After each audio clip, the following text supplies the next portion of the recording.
सभी संसदीय बोर्ड के सदस्यों के बीच में हमारी आज बैठक हुई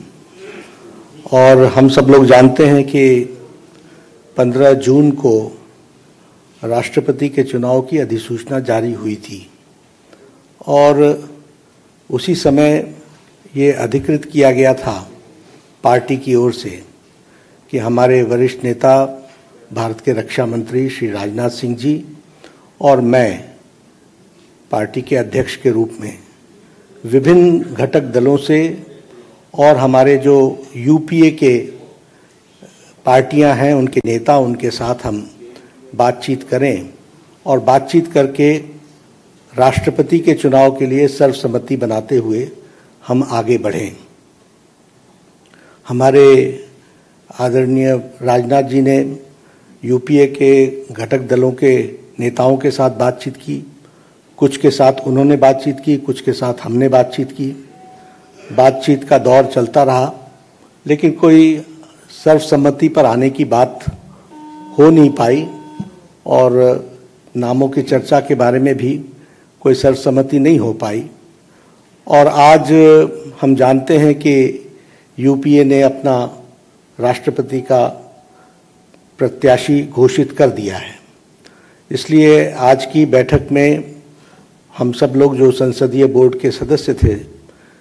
सब इस मत के आए कि भारतीय जनता पार्टी एनडीए अपने सभी घटक दलों के साथ बातचीत करते हुए हम राष्ट्रपति चुनाव के में अपना प्रत्याशी घोषित करें, क्योंकि यूपीए ने घोषित कर दिया। हम चाहते थे कि सर्वसम्मति से कैंडिडेट आए, क्योंकि राष्ट्रपति का चुनाव सर्वसम्मति से होता है तो अच्छा रहता है,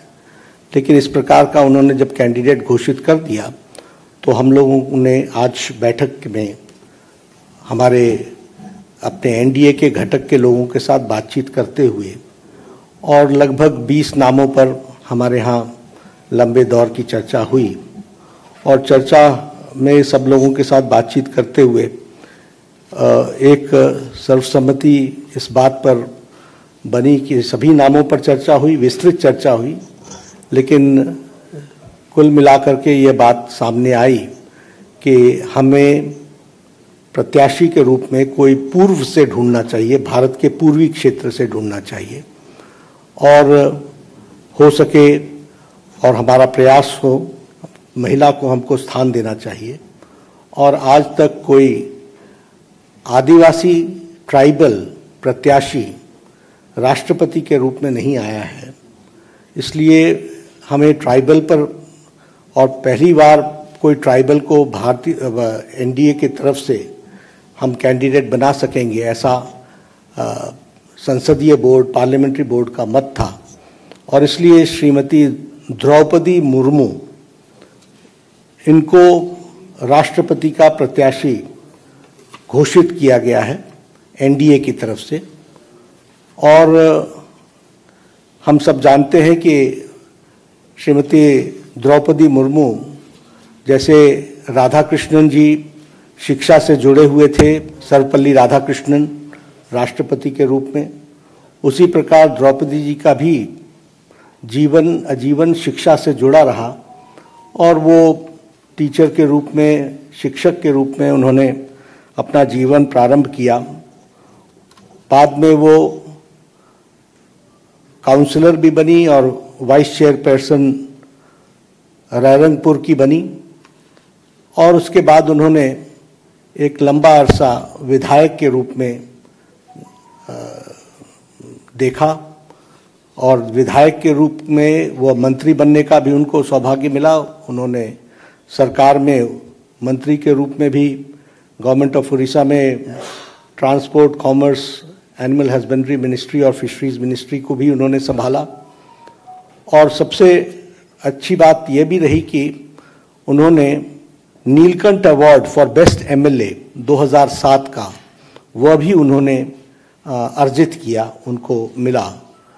और बाद में वो 2015 से लेकर 2021 तक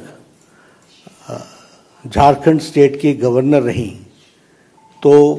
इस तरीके से उनका राजनीतिक जीवन रहा है। एक बहुत ही संवेदनशील महिला नेत्री जिन्होंने